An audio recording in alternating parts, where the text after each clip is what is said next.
Hey YouTube, Joyboy here. So today I want to talk about the 5 worst devil fruits in One Piece. Specifically the 5 worst devil fruits when it comes to combat specifically. Now, there really is no useless devil fruit, because even if they don't provide any advantages in combat, they might have other uses in other facets of, life in general, or just have other uses related to achieving someone's goals. But in this particular video, I want to talk about the 5 that I think in a fight provide little to no advantage for the devil fruit user. And so not every single devil fruit has been completely fleshed out in the story of One Piece. And so depending on how much we've seen it, and then the user's own imagination for how to use the devil fruit really changes our perspective on it. So I want to stick to things that are very reasonable to assume about a devil fruit, as well as things that we already know without getting too crazy. And just as a warning, this video will only include Paramecia type devil fruits, because all zone devil fruits apply advantages in combat for the user of the said zone devil fruit, because they make them stronger, faster, have more endurance. And then the same can be applied to Logia type devil fruits, which grant them intangibility, which is always useful in a fight depending on how strong the person that they are fighting and whether or not they have Haki. So the only type of devil fruit that could potentially have variants that have no advantages in combat would be Paramecia type devil fruits. And guys, keep in mind that this is just my opinion, and if you disagree with my opinion, add your thoughts into the comment section as to what you think should be the top 5 list of the weakest devil fruits in combat. But without further ado, let's get into number 5. Kanjuro's Unnamed devil fruit, which allows him to draw things into existence. Now guys, this devil fruit by no means is useless. However, in combat, there really isn't any great application for the things that he brings to life. Like for instance, if he draws a bird or a tiger or a dragon, these things that he creates are just individually not very powerful. And so even if he created thousands of them at one time, I really can't see them having much of an effect on a battle. Now you could argue that if Kanjuro had better drawing skills, that perhaps the things that he drew would in turn become more powerful. For instance, if Kanjuro had any understanding about muscular structure, perhaps drawing it more accurately would actually give his creations more speed, more power, or something along those lines. That's definitely possible, but even still, these things by themselves are just not very strong. And that's not even mentioning their very obvious weakness to the elements like water. Even something like the sun and heat could potentially in some way melt the ink which creates them. So all things considered, the really only battle application for these things would be to give Kanjuro various advantages such as flight, being able to fight his opponent in the air while on a bird of some sort, something along those lines. There's a very slight advantage that can be had, but in general, there's not enough to consider this to be anything other than the number 5 worst devil fruit in combat in the story of One Piece. But now let's get into number 4. And this devil fruit is the Jacket fruit, used by Kelly Funk. And so essentially this devil fruit allows Kelly Funk to be a jacket, which when worn by somebody else basically gives him control over that person. And so to make a long story very short, basically when a strong fighter is wearing Kelly Funk as a jacket, Kelly Funk gets control over them and their strong body, therefore making Kelly stronger. And so while on the surface this might seem like a very useful devil fruit, it depends completely on whether or not Kelly is able to put himself on a very strong fighter. And it is seemingly implied from the story that somebody would have to willingly put on Kelly Funk as a jacket in order for this to occur. And right there, the devil fruit done fucked up.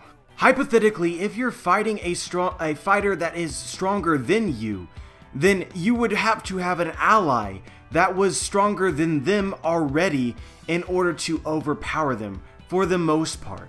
And so with this being the case, then why not just take that other fighter and then have them beat said opponent? And if that isn't already possible, then you're not beating pretty much anyone that's already stronger than you.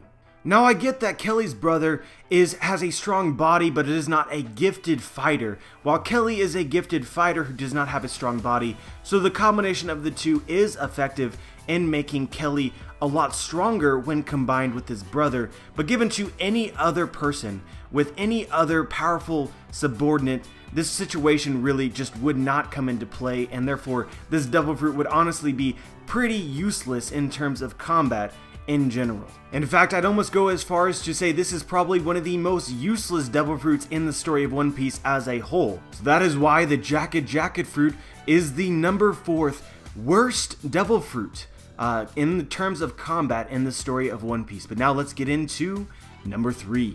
And number 3 is the Yomi no Mi, owned by Brook. Now guys, this devil fruit is not useless, and in fact has many varying uses. It's probably the most versatile devil fruits in the story, and even its place on this list as being one of the 5 most weakest devil fruits in terms of combat is also pretty debatable, but hear me out. But before I explain why I think it's one of the weakest, let's first explain what exactly it does. And this is honestly a huge topic to debate and theorize on, because I think it has a general importance within the whole story of One Piece. But at the very surface level, essentially, Brook ate the Revive fruit, which, once he died, allowed him to come back to life, and then afterwards gave him greater control over his soul. And so Brook now is an undead being, only alive solely because he has a soul. And this in turn grants him a form of immortality, which basically his body does not need to be quote unquote alive for Brook to be alive.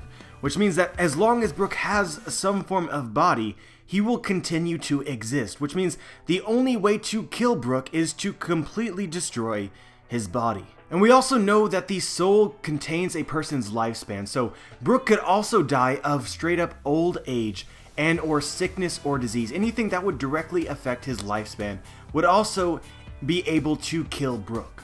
But normal physical injuries, such as slashes and or dismembering of body parts, would not kill Brook, essentially making him immortal.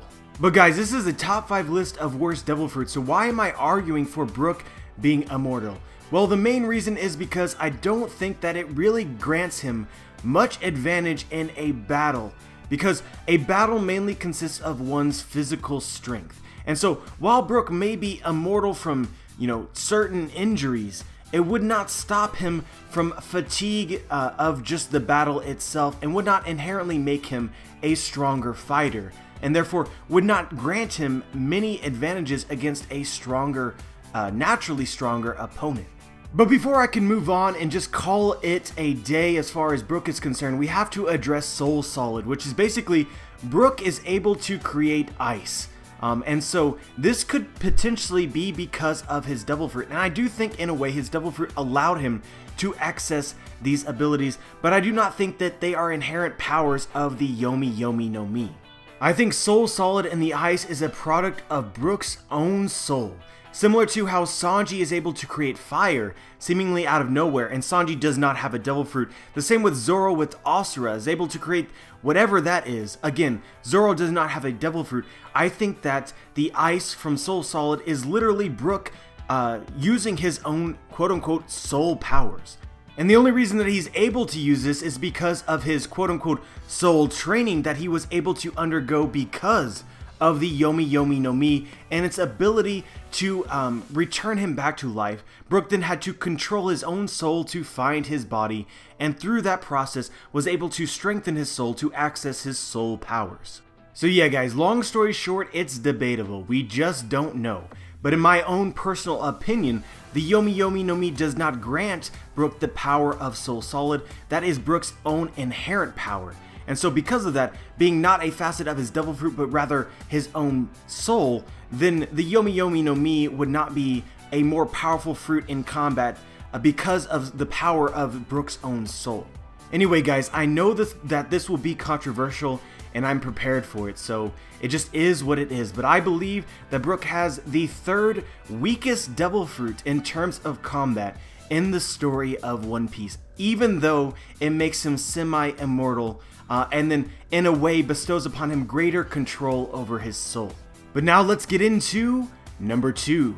And this devil fruit is the Nagi Nomi, or otherwise known as the Calm fruit, owned by Corazon. Now guys, I love Corazon. He is one of the best characters in the story of One Piece in my opinion, just based on how little screen time he is and how much of an impact he had on us readers. But guys, his devil fruit is straight up bad. And while it isn't completely useless in terms of combat, I believe it is completely useless. His devil fruit essentially makes it so that within a certain area, you cannot hear anything that is going on. But with observation haki and in general eyesight, that basically makes that ability practically useless in a one-on-one fight. But yeah, I don't feel like I need to explain this one too much because it is incredibly obvious. So now let's move into number 1. And the number 1 weakest devil fruit in terms of combat in the entire story of One Piece is the unnamed devil fruit owned by Kinemon. Now guys, this devil fruit is completely not fleshed out. We don't even know its name yet, which gives us the possibility that it might be one of the most overpowered fruits in all of the story of One Piece. There's some really crazy theories out there, but given what we know right now for sure, its ability is simply to give people clothes. You set a rock or a leaf on someone's head, Kinemon says poof, and then you get a new set of gear or attire or clothes. That's it. So yeah, combat advantage, probably pretty much nil.